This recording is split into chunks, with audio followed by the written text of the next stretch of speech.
Good evening, everybody. Thank you for giving me the chance to talk, and actually thanks to my boss because I request an hour early to come back here and have this meeting with you guys. First of all, I'm gonna tell you something about my daughter. I always try to teach her to be brave. And here I feel something in my belly, but I'm thinking on her because she feels proud of me, what I'm doing now for her school.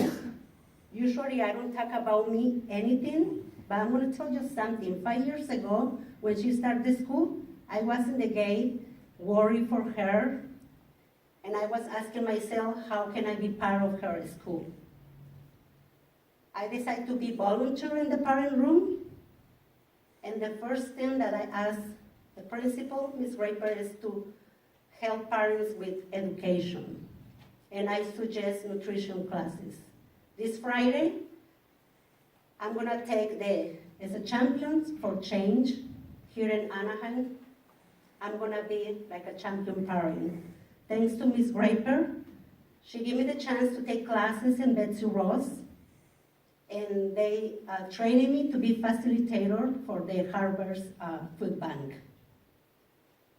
And I keep coming to the trainings with the PLI parents. This is gonna be my 3rd year. And I do all of this for my daughter. And like a parent, I decide which school wanna be part of my life and my daughter's life. And I choose Ross.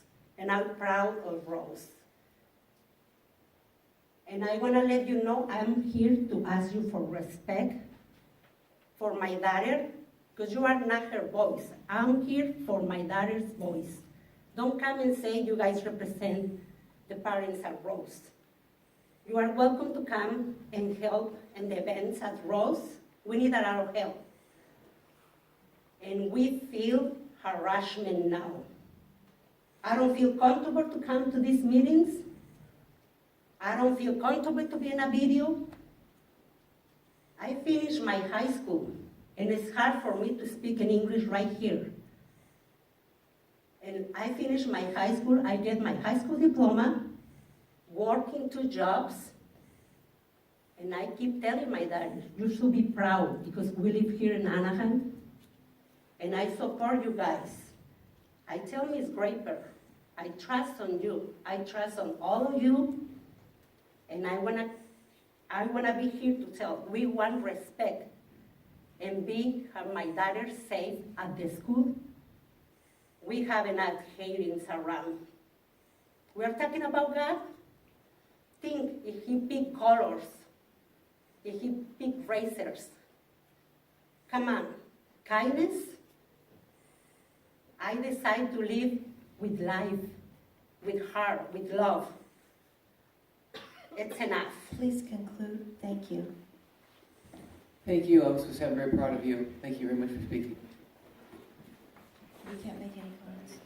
Okay. Out of order. We cannot do that, so please follow my guidelines, board members and audience. Thank you. And our last speaker of the evening will be Shonda Lobatos. Yes, good evening. I'm a parent at Betsy Ross, and I'm going to explain to everyone that I have my master's degree in psychology. I work with families for 20 years, and I do assessments. So when I'm telling this information, I'm going to explain the law to you. SB 48 is a framework that comes in 4th grade. AB 329 is a framework that comes in 7th and 11th.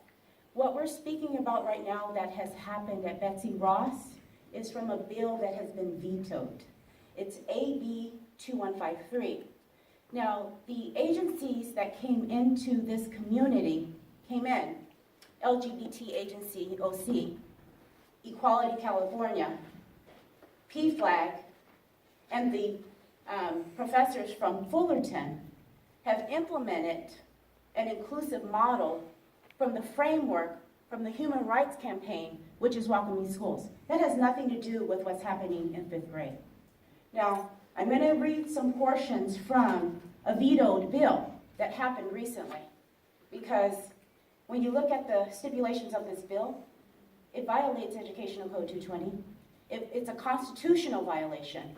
And a lot of parents haven't gone through the series of 5,000 to look up what I've looked up, nor have they gone through over the 10,000 pages of the FOIA, Freedom of Information Act, to understand what is occurring.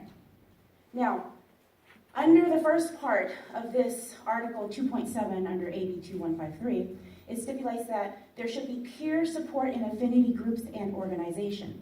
That is when the LGBTQ committee was created last year.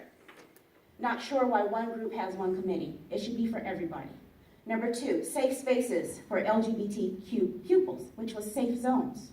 Number 3, anti-bullying and harassment policies and related to complaint procedures. It's documented on the dashboard of Anaheim Elementary School District. Counseling service. Laura Cantor came to the teachers and advised them that if a child is struggling with gender identity, not to tell the parents. That is an affirmation program, counseling program. The next part has to do with health and other curriculum materials. In the FOIA, Freedom of Information Act, there was documentations told to the teachers that curriculum was available for welcoming schools. They explained how not to use welcoming schools, but to lowercase it.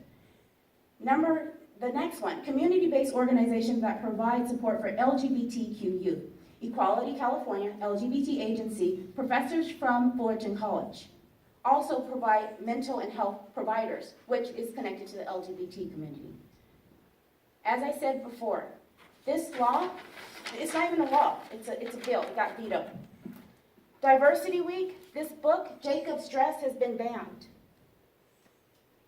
For people that not think, that understand what's going on, there's something more going on than just health classes. You've got radical activists in this environment, in this community. You have not offered the committee, you have not offered the parents to be on this committee. It's not fair. Thank you. Are you proud of her? Actually, Ms. Lobatos, can I ask a clarifying question? We are allowed to ask clarifying questions. Ms. Lobatos, can I ask you a clarifying question, please? Yes. Have you discussed this with other parents at the school? So you said you're a parent, your kids go to Betsy Ross, is that Yes. right? Have you discussed it with